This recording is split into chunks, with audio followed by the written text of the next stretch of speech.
बिस्मिल्लाहिर्रहमानिर्रहीम, अस्सलाम वालेकुम, welcome back to another blog. कैसे हैं आप सब लोग? आई होप कि आप सब ठीक होंगे। अल्हम्दुलिल्लाह सबकी दुआओं से मैं भी बिल्कुल ठीक ठाक। अच्छा जी, यहाँ सुबह सुबह का टाइम है, मैं जा रही थी जी नाश्ते के लिए किचन में, लेके चलते हैं आपको। तो यहाँ पर जी आज ना मैं सोच रही थी कि मैं आज ना अम्मी के घर जाऊँ, लेकिन ये सब नसीब की बात है, किसका रिस्क कहाँ और किस वक्त किसके घर में है ये किसी को भी नहीं पता। बहरहाल आगे चल के आपको इस व्लॉग में पता चलेगा। आज का मेरे व्लॉग का थोड़ा सा ना इसी टॉपिक पे हमने व्लॉग बनाया है कि किसी को नहीं पता हम आज का। बहरहाल मेरे जहन में जो आज सवाल था ना, वो मैं हस्बैंड से ये कह रही थी कि आज मैं अम्मी की तरफ जाऊंगी। और जी यहाँ जी मैं आ गई थी किचन में, और थोड़ी सी ना मेरी वीडियो डिस्कनेक्ट हो गई। मैं माजरत चाहती हूँ, मुझे नहीं पता था वीडियो किस तरह बन रही है। तो इस वक्त ना मैं किचन में आ गई थी और नाश्ता बना रही थी। हस्बैंड से मैं पूछ कर आई थी किचन में। मैंने कहा आज नाश्ता आपको देकर मैं सारे ना काम शाम करके अम्मी की तरफ चली जाऊंगी। तो यहाँ आज ही मैंने आपको कहा ना कि किसका रिस्क पता नहीं कहाँ और किस वक्त किसके यहाँ लिखा है, कुछ नहीं पता। बहरहाल मैं वहाँ नहीं जा सकी। आगे चल कर आपको बताऊंगी कि मेरे साथ आज हुआ क्या। तो वीडियो पे एंड तक जुड़िएगा, बहुत ही प्यारा आज का व्लॉग होगा, आपको मज़ा आएगा हमारी बातों में। हमारी जी व्लॉग काफ़ी लोगों को पसंद आ रहा है, मेरी रेसिपी भी काफ़ी, हमारी फ्रेंड्स बहुत प्यारे प्यारे कमेंट्स करती हैं, बहुत अच्छा लगता है, बहुत हौसला अफजाई होती है। आपके इतने प्यारे प्यारे कमेंट्स पढ़कर बहुत अच्छा लगता है। बहरहाल यहाँ जी हमारा जो नेक्स्ट हम व्लॉग अपलोड कर चुके हैं, उसमें बहुत प्यारे प्यारे रिस्पांस मिला मुझे, थैंक यू सो मच, बहुत अच्छा लग रहा था। अच्छा जी, यहाँ मेरी बहन आई क्योंकि मेरा था अम्मी के जाने का, लेकिन सब नसीब की बात है। हमने दोपहर का खाना खाया, खाने में हमने खिचड़ी चटनी और अचार, ठीक है, वो मैं आपको नहीं दिखा सकी क्योंकि गैस चला जाता है इतनी देर में अगर। तो बहरहाल जी बहन के लिए हमने खिचड़ी बना ली थी, हालांकि मैं अरबी गोश्त बना रही थी। कह लेंगे नहीं वो नहीं बना, वो आप शाम में बना लेना आराम से। तो मेरी मोरो वाली बहन जो कि अम्मी की रहती है अब, और क्योंकि उसके हस्बैंड का डेथ हो गई थी तो वो यहीं रहती है अब, बच्चे हैं नहीं उनके, तो वो भाइयों के पास रहती हैं। तो मैंने उन्हें कॉल की थी कि मैं आ रही हूँ, तो उन्होंने कहा यहाँ नहीं आओ, यहाँ की तो लाइट ही नहीं है, मैं आ रही हूँ आपके, और भाभी जा रही हैं अपने मैके। बहरहाल ये कि मैं इसीलिए आपको कह रही हूँ कि पता नहीं किसका रिस्क किस वक्त किसके हाथ में, हमें खुद नहीं पता। बहरहाल यहाँ जी बहन, हम दोपहर का खाना खा चुके थे, मैंने सोचा गैस जाने से पहले ना चाय भी बना लेती हूँ, क्योंकि यही कह रही थी कि इसके बाद ये मेरी छोटी बहन है, फिर मैं वहाँ से होते हुए, क्योंकि मैं काफ़ी दिन के बाद आई हैं, ये भी मेरे आ नहीं रही थी, तो मैंने कहा आप आ जाओ, फिर मैं नहीं आ रही। मेरा पूरा इरादा था, हस्बैंड तो यही समझ रहे होंगे मैं अम्मी की तरफ गई हूँ, लेकिन आज मैं नहीं गई। तो बहरहाल जी ये था नेक्स्ट डे, और यहाँ जी मैं बना रही थी जी नाश्ता। नाश्ते में मैंने आपको बताया था ना शाम में बनाया अरबी गोश्त, तो वही हम नाश्ते में खाएंगे। वो मैंने आपको नहीं दिखाया कल, बड़ा झटपट में बनाया था क्योंकि बहन चली गई थी, इतनी बातें शातें की, मेरे सर में इतना दर्द हो गया था कि फिर मैंने शाम में बना लिया था अरबी गोश्त। तो ये सुबह का टाइम है, यानी नेक्स्ट डे की सुबह है, और मैं बना रही थी नाश्ता। नाश्ते में वही पराठे बनेंगे 3, एक मेरा 2 हस्बैंड के, और जी अंडा हाफ फ्राई भी बनाती हूँ, और जी सालन जो होता है वो भी हम। तो यहाँ जी इस वक्त मैं किचन में हूँ। तो हस्बैंड को मैंने बता दिया था आती, तो वो बड़ी हैरत कर रहे, कह रहे मैं तो ये समझ रहे थे कि भाई आप आज होगी नहीं, आज गई भी होंगी। अच्छा जी, ये फिर मैं बना रही थी जी माश दाल। तो यहाँ जी हमने माश दाल को 1 घंटा भिगोया, उसके बाद हमने बॉयल कर लिया है, बिल्कुल सॉफ्ट नहीं किया, थोड़ी सी ऐसी हो रही है कि इसको हम मसाले में काफ़ी देर तक जब भूनेंगे तो ये एक कनी जो है इसमें ये भी ख़त्म हो जाएगी। तो यहाँ जी हम माश दाल बना रहे हैं, इसके लिए हमने 2 से 3 छोटे दरमियाने साइज़ के टमाटर और उसका पेस्ट बना लिया। उसमें आपको स्पाइसी दिखा देते, दरा मिर्च मैंने बिल्कुल लाइट सी ली है क्योंकि हमें काली मिर्च का टेस्ट भी चाहिए होगा, हरी मिर्च का भी, तो सबका टेस्ट अपना अपना।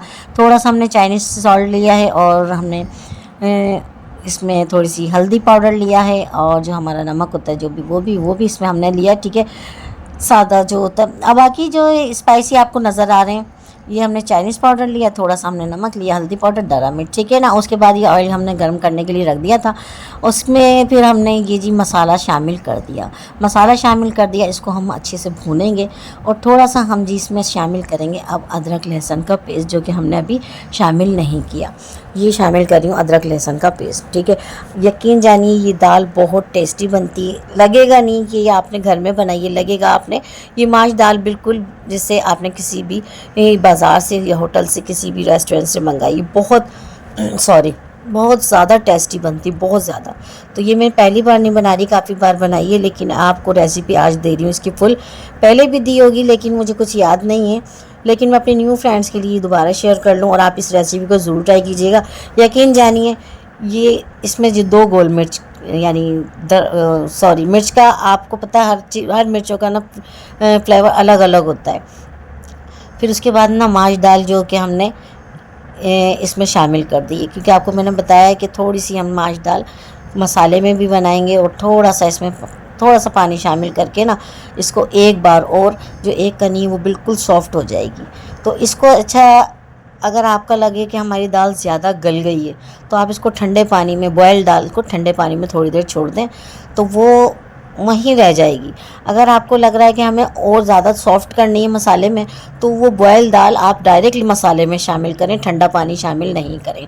ये एक टिप एंड ट्रिक्स है आपके लिए इस रेसिपी की, ठीक है ना। ज़्यादा लगे कि बॉयल हो गई, कभी ऐसा होता है ध्यान हट जाता है। अच्छा जो उसका ख़ास मसाला ना कढ़ाई मसाले का, कढ़ाई दाल का, वो ये है मोटा धनिया, ज़ीरा और काली मिर्च, ठीक है। इसमें मैंने काली मिर्चें ली हैं और अपने अंदाजे से लिया क्योंकि दाल मेरी आधा पाव मैंने 1 प्याली भिगोई थी, कोई मुझे पता नहीं कि कितनी थी। बहरहाल दाल कम ही थी मेरी, वो भीग के बॉयल होके वो इतनी हो गई माशाल्लाह। आप देख रहे होंगे, इसका फाइनल लुक चेक कराऊंगी आपको कितना प्यारा लगेगा। फिर उसके बाद हमने दाल में काफ़ी ज़्यादा सॉफ्ट होती जा रही थी और इसमें हमने कढ़ाई मसाला शामिल कर दिया, ठीक है ना। तो हमारी एक इतनी प्यारी सी फ्रेंड्स का कमेंट्स आया था कि आप हर चीज़ को इतनी अच्छी तरह समझाती हो, इतनी अच्छी तरह बताती हो, आपके बताने का अंदाज़ बहुत अच्छा, अल्लाह ताला आपको कामयाबी दे। Thank you so much. मैं अपनी उस फ्रेंड्स की बहुत ज़्यादा शुक्रगुजार हूँ कि आपने हमारी रेसिपी को फॉलो किया और समझा और इतने ज़्यादा माशाल्लाह रिस्पेक्ट दी हमें। अच्छा यहाँ जी हमने इसमें हरी मिर्च भी 2 शामिल कर दी है। अच्छा हरी मिर्च शामिल करने के बाद मैं इतनी ज़्यादा देर इसको भूनूंगी नहीं क्योंकि भून गई है हमारी दाल और ऑयल आपको नज़र आ रहा होगा कि काफ़ी ज़्यादा सेपरेट हो चुका है। अच्छा इसमें अब बारी आई है कोयले की स्टीम की, जिससे और ज़्यादा ये ऐसी लगेगी जैसे हमने ये किसी ढाबे से ही किसी रेस्टोरेंट से मंगाइए इस दाल को। इसका जायका, उसका फ्लेवर और भी ज़्यादा मज़ेदार हो जाएगा। यहाँ जी बीच में हम इसमें जगह करते हैं और छोटी सी मेरे पास एक प्याली सी है छोटी सी, जिसमें मैं ये तड़का लगाती हूँ। अच्छा जी इसमें हमने शामिल कर दिया है थोड़ा सा ऑयल। अब फटाफट से इसका ढक्कन हम ढाप देंगे और इसका जी हमने कोयले का फ्लेवर जो है ना वो इसमें 4 चांद लगा देगा। तो ये दाल इतनी कोई मज़ेदार बनी थी, इतनी कोई मज़ेदार बनी थी ना कि यकीन जानिए ये वॉइस ओवर तो मैं बाद में कर रही हूँ, इतना ज़्यादा जायका था कि यकीन जानिए कि हम गोश्त को एक तरफ हटा देंगे और कुछ देर के बाद हमने इसको खोला और कोयले को हम हटा देते हैं, ठीक है। अब हमने आपको दिखा देते हैं कि हरी मिर्च हमने इतनी ज़्यादा सॉफ्ट नहीं करी क्योंकि हम जब खाएंगे तब भी इसको भूनेंगे थोड़ी देर, जाहिर सी बात है गर्म करेंगे तो हरी मिर्च का फ्लेवर में इतनी ज़्यादा देर है ना दम पे बस रखती हूँ, इतना ज़्यादा। अच्छा जी यहाँ फ्लेम है ना हमने ऑफ़ कर दिया, ठीक है ना। और दाल भी आपको दिखा देते हैं बिल्कुल सॉफ्ट और मज़ेदार हो गई है। तो ये है इसका फाइनल लुक। और एक बार आप इस रेसिपी को यकीन जानिए मेरे कहने से ज़रूर ट्राई कीजिएगा। आपकी फैमिली में बच्चों को, बड़ों को, आपकी सब पूरी फैमिली को यकीन जानिए पसंद ना आए ना तो आप अपना प्यारा सा फीडबैक मुझे ज़रूर दीजिएगा कि हमें अच्छी नहीं लगी या अच्छी लगी। जो भी है आप इसको भी मुझे कमेंट सेक्शन में ज़रूर बताइएगा और बनाइएगा ज़रूर। अच्छा ये रात थी और हमारा रात का डिनर, और जी यहाँ पर इसके साथ थोड़ी सी प्याज कट की थी मैंने और थोड़ा सा रायता बनाया था हरी मिर्च और पुदीने का। तो ये देखिए इस दाल के साथ फिर तो और ज़्यादा जाहिर सी बातें खाई जाएगी ये दाल। तो यकीन जानिए हमारा ये रात का डिनर, और यकीन जानिए हस्बैंड ने इतने ज़्यादा शौक़ से खाई और इतनी ज़्यादा मेरी तारीफ़ की ना कि दाल आपने आज कमाल कर दिया, बहुत मज़े की बनाई है क्योंकि काफ़ी दिन बाद बनाई थी। आज का ब्लॉग जी यहीं तक था। Thanks for watching. अल्लाह हाफिज़। दुआ में याद रखिएगा।